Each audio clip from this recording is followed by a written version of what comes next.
आहे मुंबई पोलीस आयुक्तालयाबाहेर मोठा गोंधळ झालेला आहे।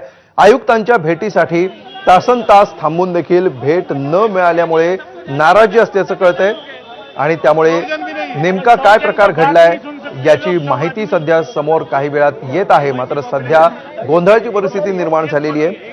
मुंबई पोलीस आयुक्तालयाबाहेरची ही दृश्य आहेत। अधिक माहिती घेऊया आमचे प्रतिनिधी सचिन गाड यांच्याकडून। सचिन, नेमकं काय घडलंय?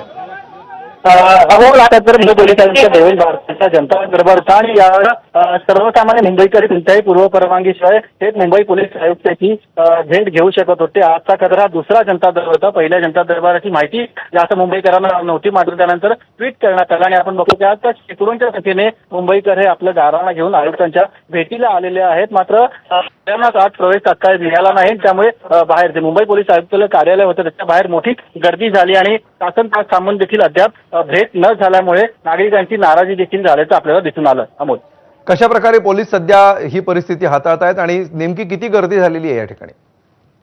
250 ते 200 लोक एकत्र आली होती आपलं गाराणा घेऊन। मात्र सुरुवातीला 3:30ची वेळ होती आणि सुरुवातीला केवळ 50 लोकांनाच आतमध्ये सोडण्यात आलं होतं आणि त्यामुळे मुंबई जे आलेले होते इकडे लोक ते चांगलेच नाराज झालेले होते। त्यांना इथे आल्यानंतर कळलं की काही रजिस्ट्रेशन करायचं होतं आणि त्यानंतरच आतमध्ये सोडलं जाणार होतं। मात्र जेव्हा त्यांना तात्काळ भेट मिळाली नाही, 2 तास थांबवलं, त्या मुंबईकरांमध्ये नाराजी असल्याचं देखील आपल्याला दिसून आलं। मात्र आपण बघतोय की आता एक एक करून जे नागरिक रांगेत उभे आहेत त्यांना आत घेण्याची प्रक्रिया सुरू आहे। सुरुवातीला काही गोंधळ झाला होता, मात्र गोंधळ वाढत असल्याचं बघून जे मुंबईकर इथे आलेले त्यांना आता कार्यालयात प्रवेश दिला जातोय।